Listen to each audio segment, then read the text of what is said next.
The lights in the Galactic Council chamber were bright and cold. Speaker Veltar clicked his 6 legs against the metal floor as he read the report again. His insect eyes moved quickly across the datapad. The numbers did not make sense. "This cannot be right," he said to his assistant. "Check these numbers again." The assistant, a small blue creature with 4 arms, took the pad and looked at it carefully. "The numbers are correct, Speaker. Humans have won 17 battles in the last 6 months. The longest battle took only 8 hours.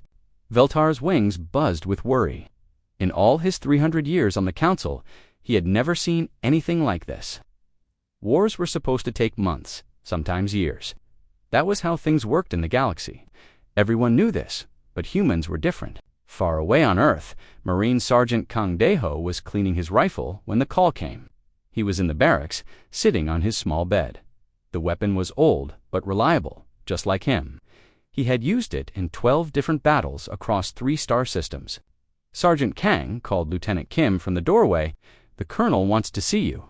Now Deho put down his rifle and walked to the Colonel's office. His boots made quiet sounds on the metal floor. He had been a Marine for 10 years. He knew when something big was happening. Colonel Park Minho was standing behind his desk when Deho entered.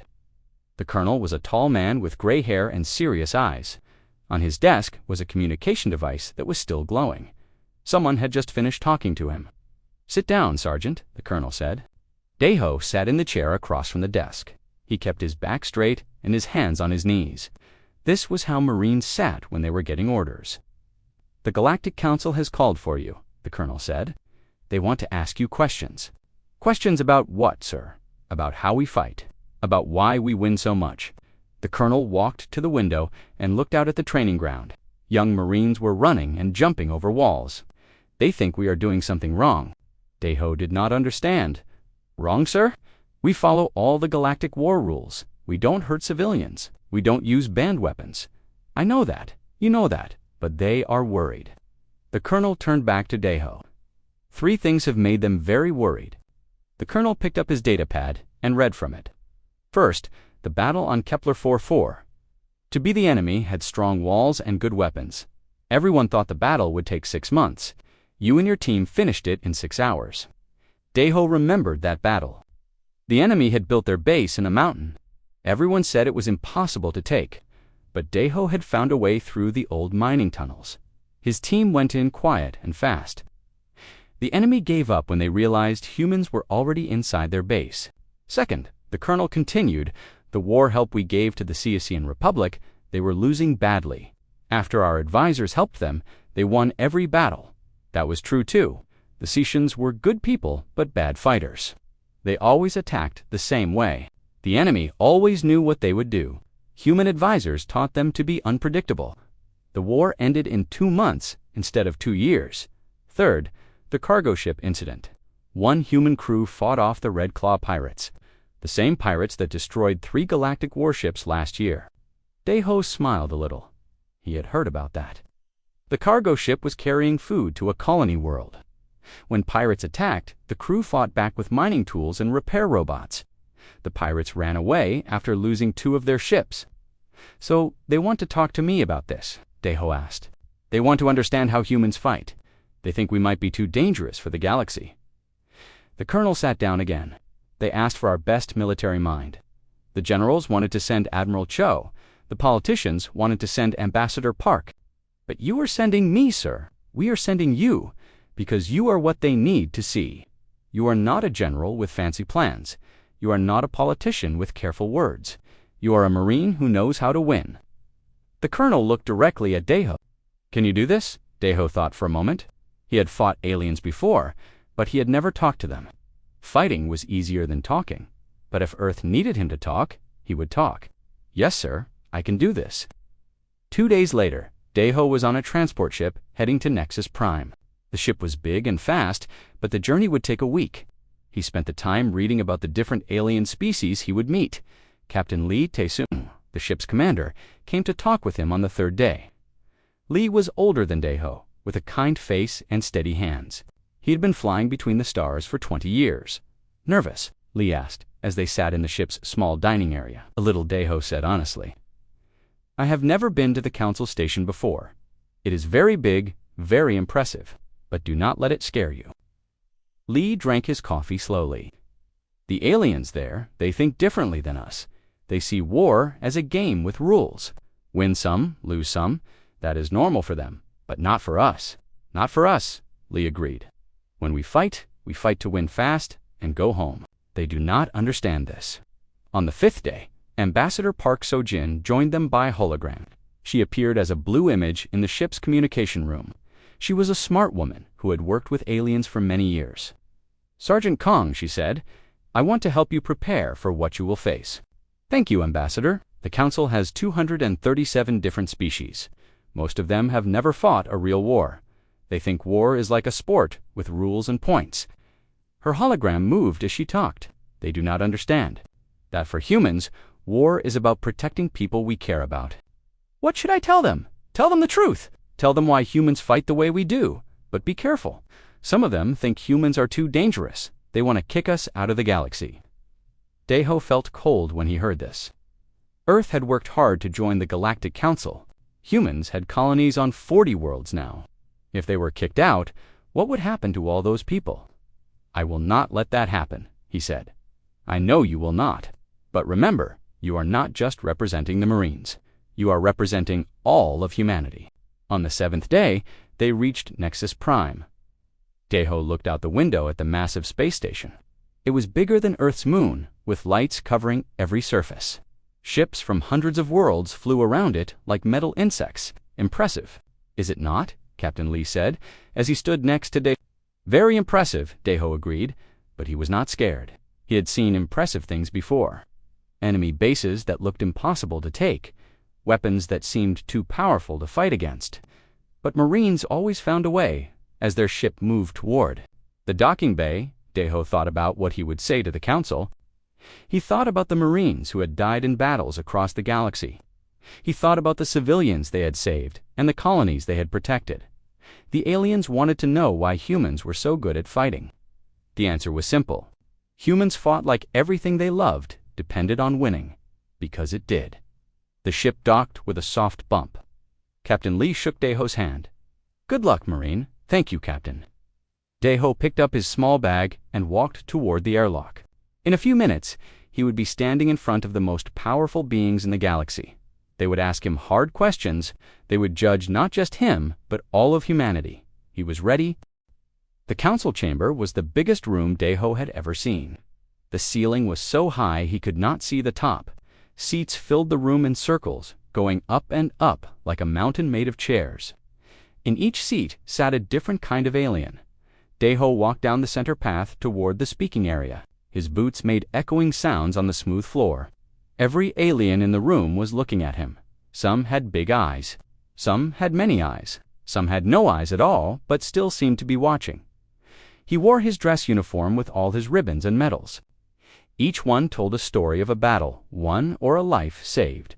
The uniform was clean and pressed, but it felt heavy on his shoulders. At the front of the room sat Speaker Veltar. The insect-like alien was 3 times bigger than Daeho. His 6 legs were folded under him, and his wings made small buzzing sounds. When he spoke, his voice filled the entire chamber. "Human designation, Kong Daeho," Speaker Veltar said. "You stand before the Galactic Council to answer for your species' actions. Do you understand why you are here?" "Yes," Speaker Daeho said. "You want to know why humans are good at fighting." A sound like wind through leaves filled the chamber. The aliens were talking to each other in their own languages. Some sounded worried, others sounded angry. "We do not want to know why you are good at fighting," said a new voice. It came from a large reptilian alien with red scales and yellow eyes. "We want to know why you are too good at fighting." Speaker Veltar raised one of his front legs. Warprime Decaron speaks for the Militant Alliance. He has concerns about human military methods. Warprime Decaron stood up. He was even bigger than Speaker Veltar, with thick arms and sharp teeth. When he moved, the floor shook a little. "Humans have broken the natural order of war," Decaron said. His voice was deep and rough. "Wars are supposed to be fair. Both sides should have a chance to win, but humans always win." It showed pictures and numbers from recent battles. Daeho recognized some of them. The siege of Kepler-442b was there. So was the Secession Republic War. Look at these numbers, Decaron continued. In the Kepler battle, humans won with 0 casualties. 0. The enemy lost 800 soldiers, but humans lost no one. This is not natural. In the Secession War, human advisors changed a losing army into a winning army in 2 months. Impossible battles became easy victories. How do you explain this? Deho looked at the numbers on the display. They were correct, but they did not tell the whole story. May I ask a question, War Prime? Deho said. The Decaron's eyes narrowed. You may ask, when your people fight a war, how many of your soldiers do you expect to die? That is not the point, Decaron said quickly. Please answer the question. Decaron looked around the chamber. Other aliens were watching him carefully. 20 to 30% casualties are normal for a successful military operation. Everyone knows this. Everyone except humans, Deho said. When humans fight, we expect 0 casualties. Every soldier should come home alive. The chamber became very quiet. Even the small sounds of breathing and movement stopped. Impossible, said a voice from the upper seats. It belonged to a blue alien with 4 arms. War always has casualties. This is the nature of conflict. Not for humans, Deho said. So we fight in ways that keep our people alive. Show us, said a new voice. This one was soft and musical. It came from a tall, thin alien that seemed to be made of light. Show us these human methods. Speaker Veltar looked around the chamber. Meditation singer Lyris requests a demonstration. Do you agree to this, human Deho? Yes, Speaker. I would like to show you, rather than just tell you. Very well. We will use our combat simulation system.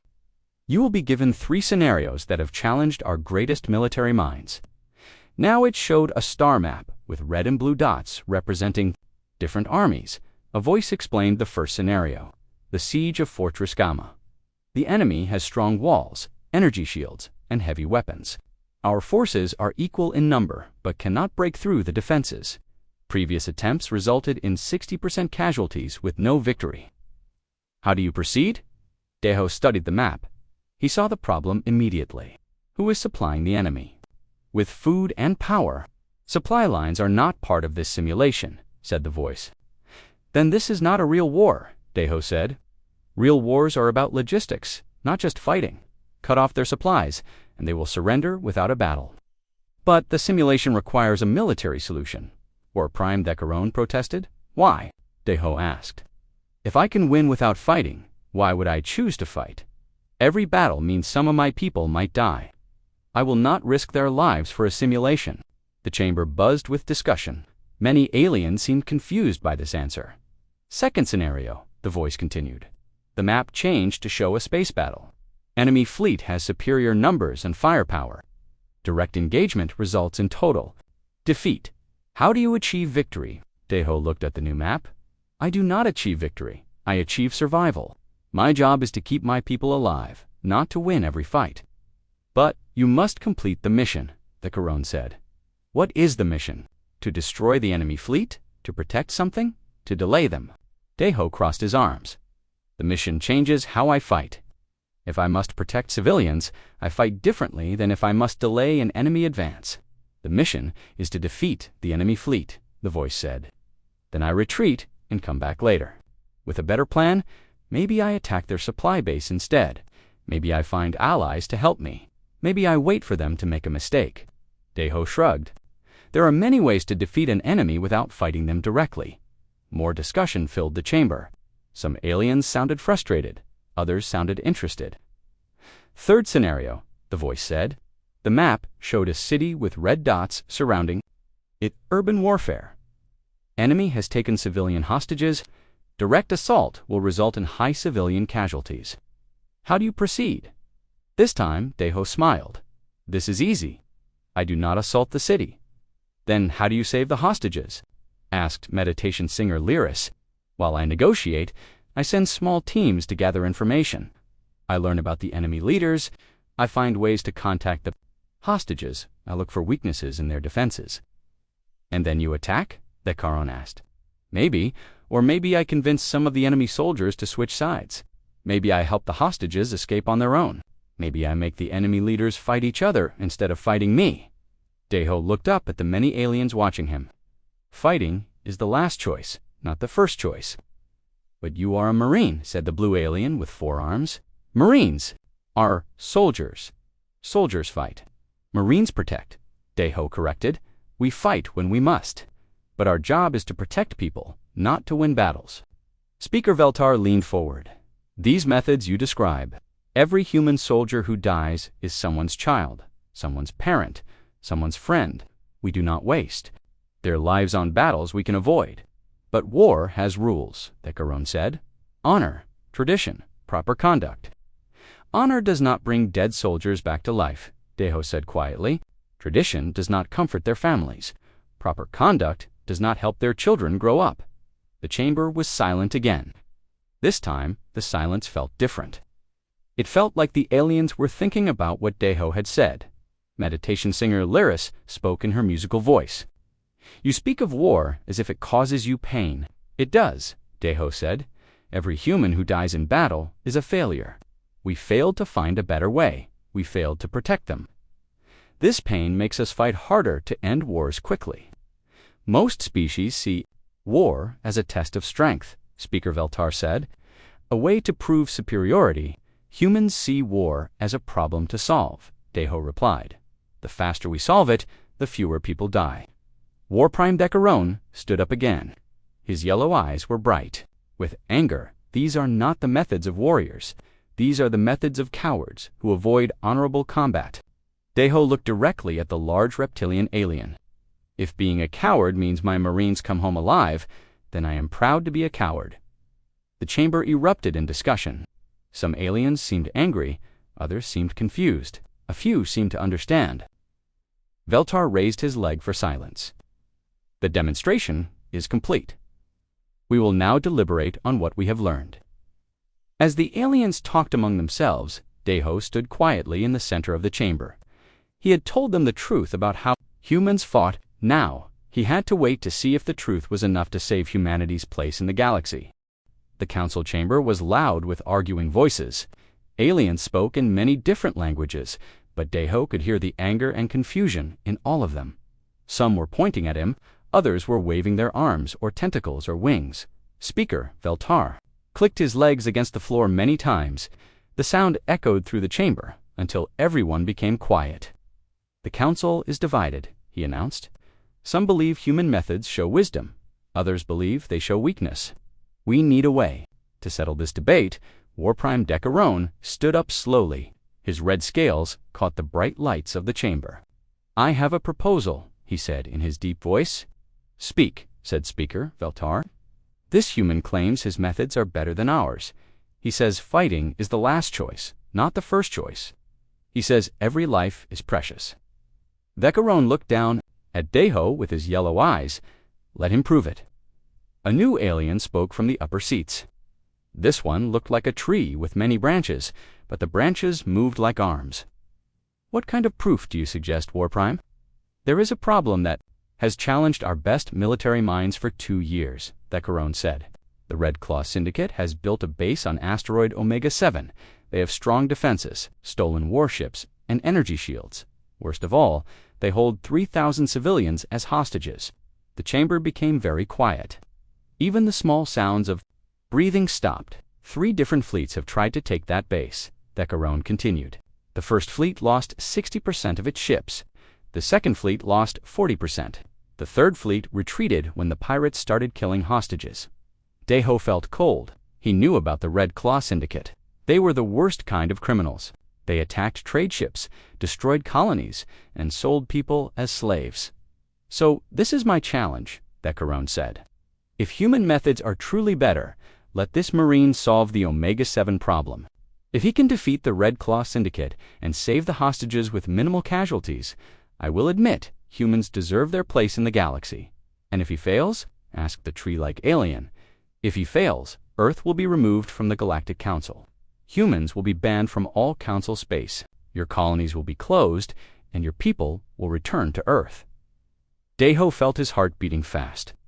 Decaron was not just challenging him to solve a military problem. He was threatening to destroy everything humans had built among the stars. Lyris floated down from her high seat. Her body was made of soft light that changed colors as she moved. "This challenge seems unfair," she said in her musical voice. "You ask one Marine to solve a problem that defeated 3 fleets." "He claimed human methods are superior," the Corone replied. "Let him prove it." Speaker Veltar looked at Deho. "Human Kong Deho, do you accept this challenge?" Deho thought. About all the humans living on colony worlds, he thought about the children who had been born among the stars and called distant planets home. He thought about the families who would lose everything if Earth was kicked out of the Council. "I accept," he said, "but I have conditions." "You are not in a position to make conditions," the Corone growled. "Everyone makes conditions," Deho said calmly. "Even pirates make conditions when they surrender." Some aliens made sounds that might have been laughter. Others seemed impressed that the small human was not afraid of the large reptilian. "What conditions?" Speaker Veltar asked. "First, I want to see all the reports from the failed attacks. I want to know exactly what went wrong and why." "Granted," the speaker said. "Second, I want to talk to the commanders who led those attacks. I want to understand their thinking." "Also granted." "Third, I want 3 days to study the problem before I give you my solution." "Agreed. Is there anything else?" Deho looked up at Warprime the Corone. "When I solve this problem, I want Warprime the Corone to publicly admit that human methods have value." The Corone's eyes flashed with anger.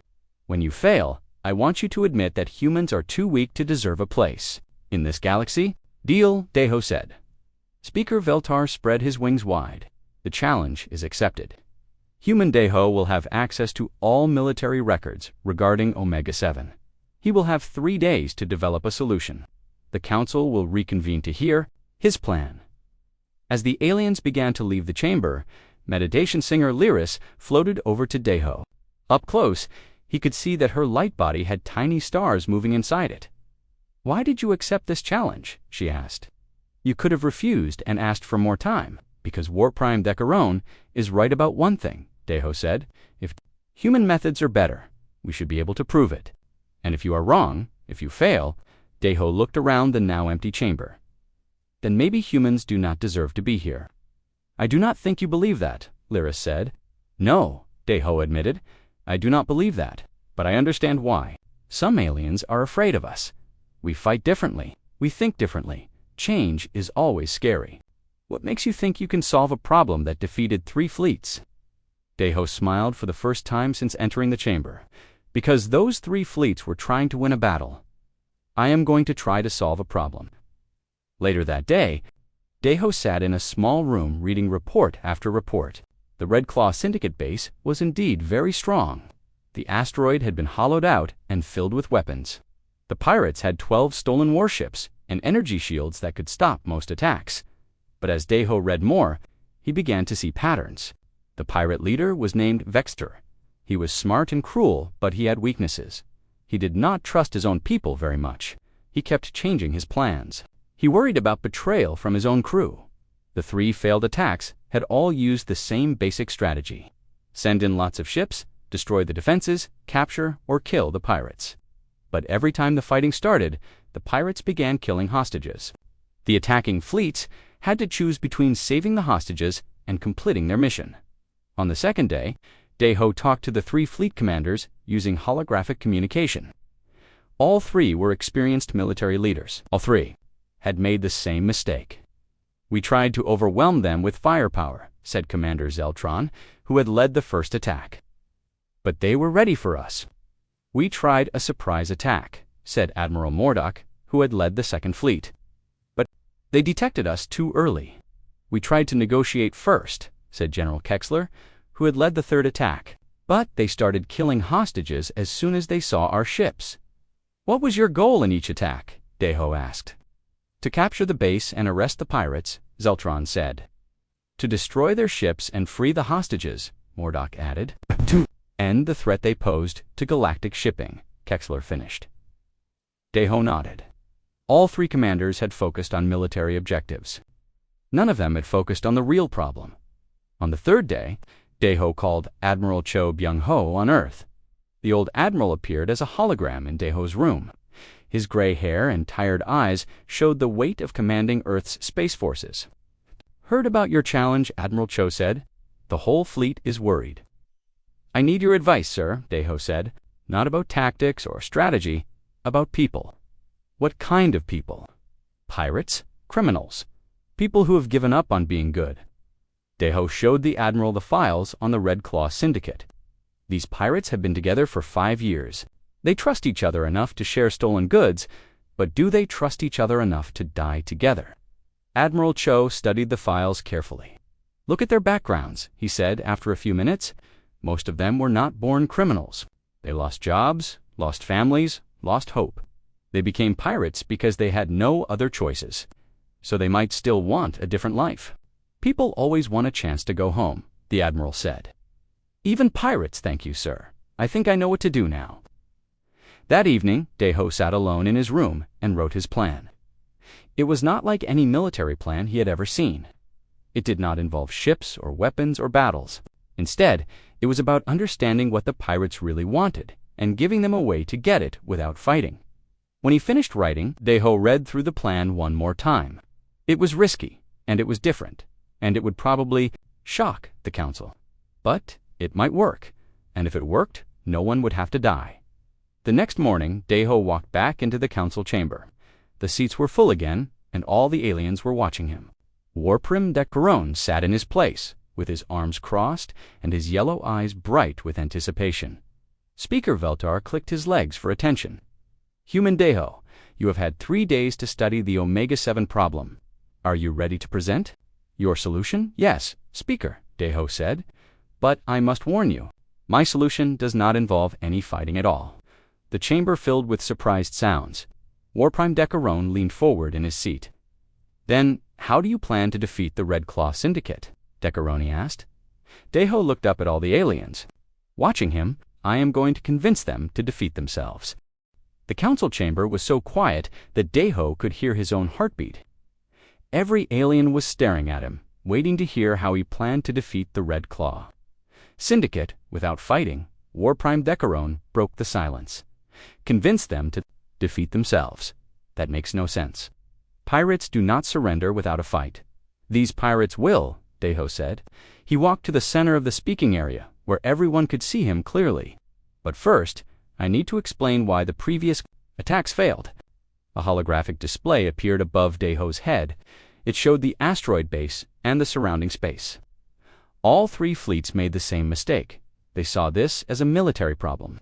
Destroy the enemy, capture the base, free the hostages. "That is how military problems are solved," said Commander Zeltron. His hologram appeared next to the display. He had agreed to watch the presentation from his ship. "No," Deho said, "that is how military problems are fought. Solving them is different." The display changed to show profiles of individual pirates. The Red Claw Syndicate has 847 members. "I have read the file on every single one of them. That must have taken days," said the tree-like alien. "It took 2 days," Deho agreed, "and it taught me something important. Most of these pirates do not want to be pirates." Warprime Decaron made a sound like rocks grinding together. "Of course, they do not want to be pirates. No one wants to be a criminal. But they chose this life." "Did they?" Deho asked. He pointed to one of the profiles. "This is Han Minsu. He was a cargo ship mechanic until the company went out of business. He could not find another job. His family needed food. So he joined the Red Claw to make money." Another profile appeared. "This is Park Yoon-ji. She was a colony security officer until pirates destroyed her settlement. Everyone she cared about died. She joined the Red Claw because she had nowhere else to go."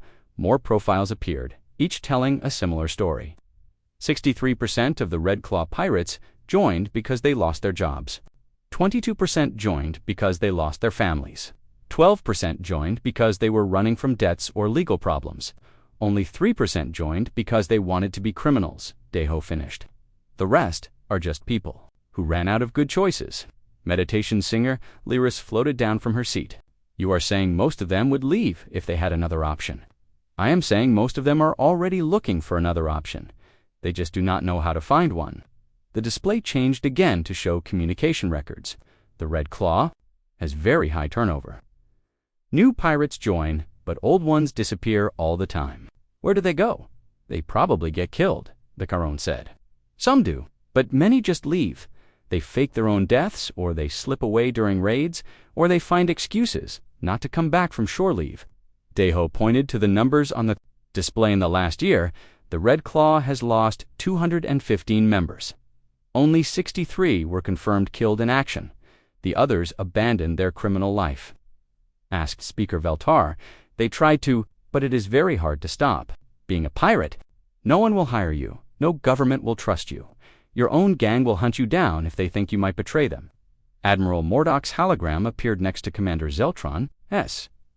So what is your plan? Give them all jobs. Something like that, Deho said. The display changed to show his actual plan. Phase 1. Complete isolation. We surround the asteroid with enough ships to block all communication. No messages in or out. No supply runs. No contact with the outside galaxy. A siege, the Caron said, that has been tried before. Not like this. Previous sieges were designed to force surrender through starvation or fear. This siege is designed to create doubt. Doubt about what? Doubt about their leader. Doubt about their future. Doubt about whether being a pirate is worth it. Deho smiled. Pirates are paranoid people. When they cannot talk to the outside world, they start imagining things. They start wondering if their friends are planning to betray them. Phase 2. Personal messages. We broadcast the personal history of every pirate member, not their crimes, but their real stories. Where they came from, what they lost, who they left behind. General Kexler's hologram joined the others. Why would you do that? To remind them who they used to be before they became criminals. Most of them have been running from their past for so long, they have forgotten they were once good people. The display showed examples of the messages Deho planned to broadcast. Han Minsu, you were born on New Sol Colony. Your father was a teacher. Your mother grew flowers. You wanted to build starships when you were young. Your daughter Subin is now 12 years old. She still keeps the toy spaceship you made. For her, Park Yoonji, you graduated top of your class from the Colonial Security Academy. You saved 43 people during the Harvest Moon disaster. Your partner Lee Jong-soo survived the pirate attack on your colony. He has been looking for you for 3 years. The chamber was quiet as the aliens absorbed what they were hearing. Phase 3. Individual surrender offers. We contact each pirate personally, using their real names, not their criminal aliases. We offer them specific deals based on their individual situations. What kind of deals? Asked Lyris. Jobs. Real jobs. Doing work they are qualified for. Clean legal records if they testify against the gang leaders. Help finding their families. Protection from revenge attacks. You want to make deals with criminals. The Caron sounded disgusted. I want to give them a reason to stop being criminals, Deho corrected. Most of them became pirates because they felt they had no choice. If we give them better choices, most of them will take those choices. Phase 4. Divide and conquer. As individual pirates start accepting surrender deals, the gang structure begins to break down. The leaders lose control. The remaining pirates start fighting each other for the remaining resources. Phase 5. Final negotiation. When the organization has collapsed and the leaders are isolated, we offer them a choice. Surrender and face trial, or watch all their followers abandon them for better offers. The display went dark. Deho looked up at the many aliens watching him. This plan requires no fighting, he said. The only weapons we use are words and hope. Instead of destroying the pirates, we give them a chance to stop being pirates. Warprim the Caron stood up. His red scales were darker now, showing his anger. This is not a military plan. This is ... This is social work. Yes, Deho agreed. That is exactly what it is. Wars are not won with social work. This is not a war. This is a hostage situation created by desperate people who made bad choices. You cannot solve desperation with violence. You can only solve it by removing the desperation. Commander Zeltron spoke from his hologram. What about the hostages? While you are broadcasting personal messages and making job offers, 3,000 people are still prisoners. The hostages are safer with my plan than with a direct attack, Deho said. Every previous assault resulted in dead hostages. My plan gives the pirates reasons to keep the hostages alive and healthy. How? Because healthy hostages who can testify that they were treated well will help the pirates get better surrender deals. Dead hostages will guarantee life sentences. Admiral Mordok shook his head. Your plan assumes the pirates are rational people who will make good decisions when given good options. But they are criminals. They became criminals by making bad decisions. They became criminals because they felt they had no good options, Deho said patiently. When people feel trapped, they make desperate choices. When you give them hope, they make better choices. What if you are wrong? Asked General Kexler. What if they refuse all your offers and decide to fight? Then we fight, Deho said simply. But fighting will be our last choice, not our first choice. And if we do have to fight, it will be against a smaller, more divided enemy that has already lost most of its members. Speaker Veltar clicked his legs thoughtfully. This plan is ... unusual. It requires patience and careful timing. It assumes the best about people who have done terrible things. Yes, it does, Deho agreed. That is what makes it a human plan. It could fail completely, Decaron said. So could bombing the asteroid, Deho replied. But my plan offers a chance to save everyone. Hostages, pirates, and our own people. No one has to die. Meditation singer, Lyris, glowed brighter. I have one question. What makes you think this will work? Have humans used this approach before? Deho nodded. Many times. On Earth, we learned that the best way to fight crime is to give people alternatives to crime. The best way to end wars is to solve the problems that cause the wars. And it works. It works better than fighting. Fighting only stops the immediate problem. Solving the root cause prevents the problem from happening again. The chamber filled with quiet discussion as aliens talked among themselves. Some seemed interested in the plan. Others seemed skeptical. War Prime the Corone looked angry and frustrated. Finally, Speaker Veltar called for silence. The Council will vote on whether to attempt this plan. All in favor, lights began appearing throughout the chamber as aliens voted. Deho counted them carefully. More than half the seats were glowing with approval. The plan is approved, Speaker Veltar announced. Human Deho, you will have the resources you need to attempt this unconventional approach to the Omega-7 situation. 4 days later, Deho stood in the Council's command center, watching his plan unfold on dozens of screens. The room was full of aliens from different species, all monitoring the situation at Omega-7. Some looked worried, others looked curious. Warprim Decaron looked angry. Phase 1 is complete, reported Captain Lee Tazone from his ship. The asteroid is completely surrounded, no communications getting in or out. Any response from the pirates? Asked Deho. They tried to send messages to their contacts on 3 different worlds. All blocked. They also tried to call for backup from other pirate groups. Also blocked, on the main screen, Deho could see the Red Claw base. It looked like a small metal moon covered with weapons and communication dishes. Begin Phase 2, Deho ordered. The personal broadcasts started immediately. Instead of threats or demands, the surrounding ships began transmitting the real-life stories of the pirates inside the base. The messages were gentle but persistent. Kim Young-soo, you were born on Ganymede Station. Your mother worked in the hydroponics gardens. You joined the Merchant Marine when you were 18. You always sent money home to help your younger sister through school. She became a doctor, just like you wanted. Choi Hai-won, you were a security guard at the Titan mining facility. You saved 6 people when the main reactor overloaded. Your supervisor said you were the bravest person he ever knew. He graduated from engineering school last year. The broadcasts continued for hours. Each message was personal, specific, and true. Deho had spent days researching every pirate's background, finding the good things they had done before they became criminals. Sir, said Lieutenant Park from the communication station, we are detecting increased internal communications from the base. The pirates are talking to each other a lot more than usual. What are they saying? Most of it is encrypted, but we are picking up emotional stress in their voice patterns. They sound confused and upset. Meditation singer Lyris floated over to Deho. The personal messages are working. They are remembering who they used to be, Deho said. Most of them have been running from their past for so long, they forgot they were once good people. On the second day, Phase 3 began.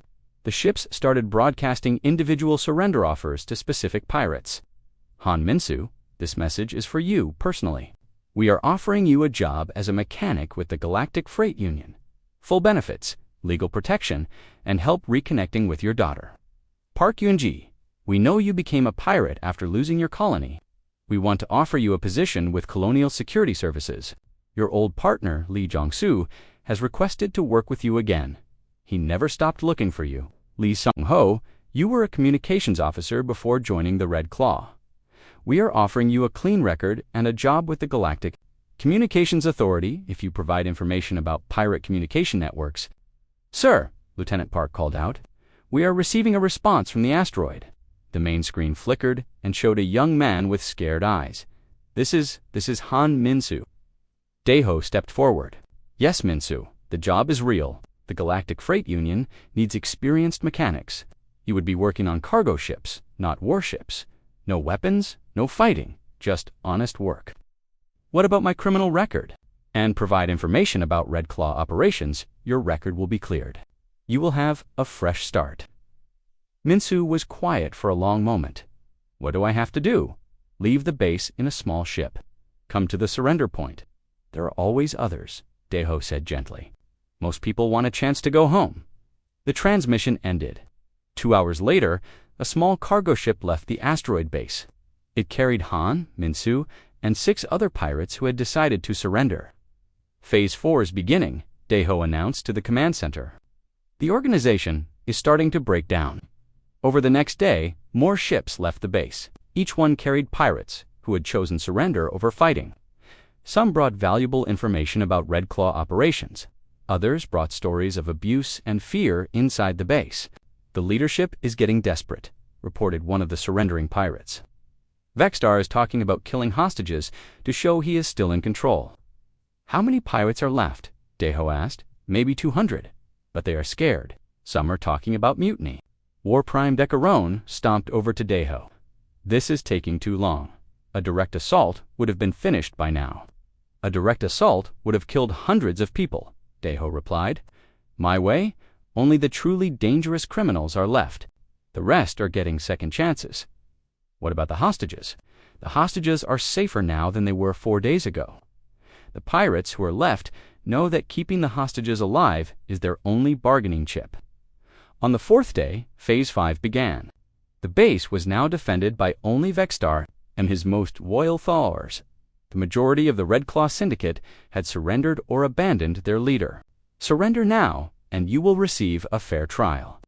Continue fighting, and you will face charges for the deaths of any hostages or followers who die in battle. The response came quickly. Vexter appeared on screen, his face twisted with rage. I will never surrender to you, human. I would rather die fighting than live in your prisons. That is your choice, Daeho said calmly. But what about your remaining followers? Do they want to die for your pride? They are loyal to me. Are they? Or are they just afraid of you? Daeho switched to a different frequency. This message is for all Red Claw members still in the base. Your leader is willing to let you die for his pride, but you have families, dreams, futures. You can still surrender. The job offers are still available. Do not listen to him, Vexstar screamed. He is lying. They will execute us all. But his words carried no weight. Over the next few hours, more pirates left the base. Some came in small ships, others came in escape pods. By the end of the day, only Vexstar and 12 of his closest followers remained in the base. They still held the 3,000 hostages, but their situation was hopeless. Your only choice now is surrender or death, but the hostages do not deserve to die for your pride. Let them go. The pirate leader was quiet for a long time. When he finally spoke, his voice was tired and defeated. What guarantee do I have that you will not execute me? You will receive a fair trial under galactic law. Your cooperation in releasing the hostages and providing information about other criminal organizations will be considered during sentencing. And my remaining followers, the same offer applies to them. Another long silence. Then Vexstar sighed. I want to negotiate the terms of surrender. Acceptable. But first, release the hostages. How do I know you will not attack as soon as they are free? Because I am giving you my word as a Marine. And Marines do not lie. Very well, I am releasing the hostages now. The command center erupted in cheers as transport ships began leaving the asteroid base. The first ships carried civilians, men, women, and children who had been prisoners for months. They were thin and scared. "All hostages are free," reported Captain Lee. 3,000 people, all alive and relatively healthy. And Vextar, he is powering down his weapons. He wants to discuss surrender terms. 2 hours later, the last of the Red Claw Syndicate surrendered. Vextar and his 12 followers were taken into custody without a fight. The notorious pirate base was captured without firing a single shot in the council chamber. The aliens watched the final reports in amazement. The hostages were safe, the pirates were captured, and no one had died. War Prime Decaron stood up slowly. His red scales had lost their angry color. "I do not understand," he said. "How is this possible?" "It is possible because we treated the pirates like people, not like enemies," Deho explained. "We gave them hope instead of fear. We offered them choices instead of ultimatums. But they were criminals. They were people who made bad choices because they felt they had no good choices. When we gave them better options, most of them chose to stop being criminals." Speaker Veltar clicked his legs in the pattern that meant deep thought. The results cannot be argued. The mission was successful. All objectives were achieved with 0 casualties. Pirates have provided information that has led to the capture of 6 other criminal organizations. The intelligence gained from this operation will make the entire galaxy safer. And the former pirates asked the tree-like alien, "What happens to them now?" "Most of them have jobs waiting," Deho said. "Some will work for shipping companies. Others will join security forces. A few will become teachers or mechanics or farmers. They will have the chance to rebuild their lives, even the ones who committed serious crimes, even them. After they serve their sentences and prove they have changed, they will get second chances too." War Prime Decaron walked down to the speaking area. He stood in front of Deho, looking down at the much smaller human. "I was wrong," he said in a loud voice that carried throughout the chamber. "I believed strength came from the willingness to fight, but you have shown me that true strength comes from the wisdom to avoid fighting. Humans are not weak," he continued. "They are not cowards. They are something I did not expect. They are teachers." The chamber filled with sounds of agreement. "From many different species, I formally withdraw my objection to human membership in the Galactic Council," Decaron announced. "Furthermore, I request that the Militant Alliance be allowed to study human conflict resolution methods." Speaker Veltar spread his wings wide. "The motion is accepted. The Galactic Council not only welcomes continued human membership, but requests that Earth establish a military advisory program to share these methods with other species." "There is one more thing," Deho said. "The pirates we captured are not the only people in the galaxy who feel hopeless and desperate. If we want to prevent more pirate gangs from forming, we need to help people before they turn to crime." "What do you suggest?" "Job programs, education opportunities, mental health support, economic aid for struggling colonies." Deho looked around the chamber. "It costs less to prevent crime than to fight it." "The Council will consider these proposals," Speaker Veltar said. "But first, we must thank you, Human Deho. You have shown us a new way to think about conflict and resolution." As the session ended and the aliens began to leave, Deho felt a hand on his shoulder. He turned to see War Prime Decaron, looking down at him with something that might have been respect. "You know," the large reptilian said, "I still do not understand how you humans do it." "Do what?" "Make your enemies want to become your friends."